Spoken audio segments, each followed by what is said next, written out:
আজকে রান্না করব হচ্ছে ইলিশ মাছ দিয়ে পটল দিয়ে, সেটা হচ্ছে হাতে মাখায় দেব। আর রান্না করব হচ্ছে পটল, কাঁঠাল বিচি আছে সেটাতে ভাজি করব। আর রান্না করব হচ্ছে এই ইলিশ মাছই কলা দিয়ে আর হচ্ছে বেগুন শাক ভাজি করব। কারণ ২টা করে তরকারি রান্না করা হয়, একটা করে ভাজি ভাজা হয়। দেখা যায় যে দুপুরে ২টা খায় আর ভাজি একটু থাকে আর একটা তরকারি দিয়ে রাত্রে খায়।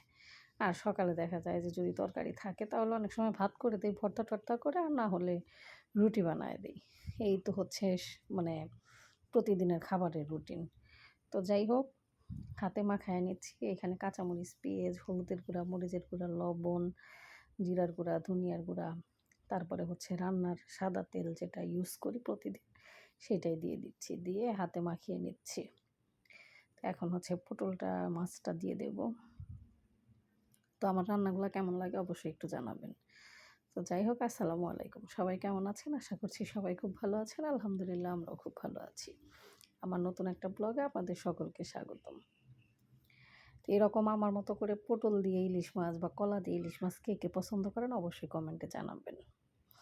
আর ইলিশ মাছটা মূলত হাতে মাখায় দিলেই একটু টেস্টটা বেশি হয়। ইলিশ মাছে দেখা যায় যে আমরা কখনো রসুন দেই না।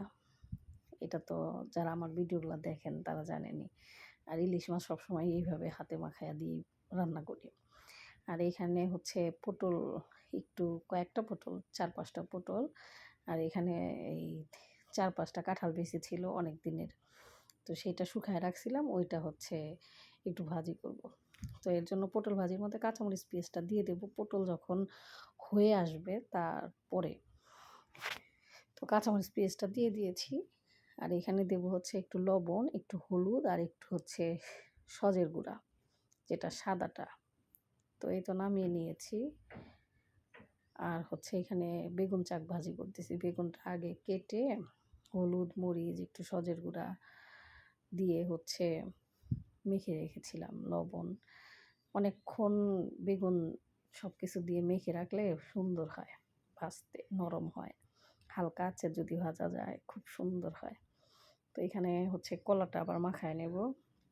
আমি কলাটা হচ্ছে আগে সিদ্ধ করে বলতে একটু গরম পানি দিয়ে আর একটু হলুদ দিয়ে কলাটাকে ভিজিয়ে রেখেছি, যাতে কলার গায়ে যে কষটা সেটা যেন চলে যায় এবং তরকারিটা যেন দেখতে হচ্ছে আপনার না হয়।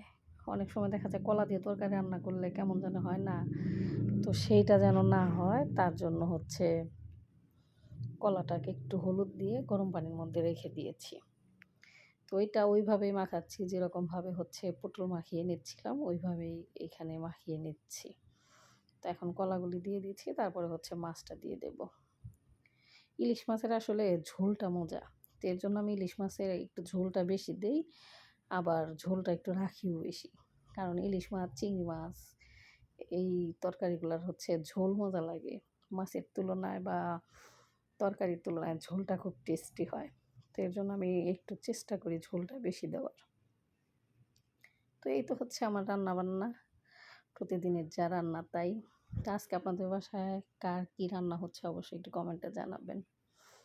আর আমার ব্লগগুলো কেমন লাগে সেটাও জানাবেন। যদি ভালো লাগে অবশ্যই একটা লাইক, কমেন্ট, শেয়ার করবেন। আমার একটা ইউটিউব চ্যানেল আছে, সেটাতে সবাই একটু সাবস্ক্রাইব করে দেবেন। তো ঠিক আছে, সবাই ভালো থাকেন, সুস্থ থাকেন। অবশ্যই নিজের খেয়াল রাখবেন এবং নিজের পরিবারের খেয়াল রাখবেন। আর এই তো খাবারগুলো আমি হচ্ছে টেবিলে দিয়ে দিয়েছি। খাবারগুলো দেখতে কেমন হয়েছে সেটাও জানাবেন। অবশ্যই কিন্তু জানাবেন। আপনারা কিন্তু কেউ জানান না। আমি কমেন্ট চেক করি, আসলে কেউ এভাবে জানায় না। তো ঠিক আছে, ভিডিওটা আজকে এই পর্যন্তই। দেখা হচ্ছে আগামী কোনো একটা ভিডিওতে। সে পর্যন্ত সবাই সুস্থ থাকেন, ভালো থাকেন। আল্লাহ হাফেজ। আসসালামু আলাইকুম।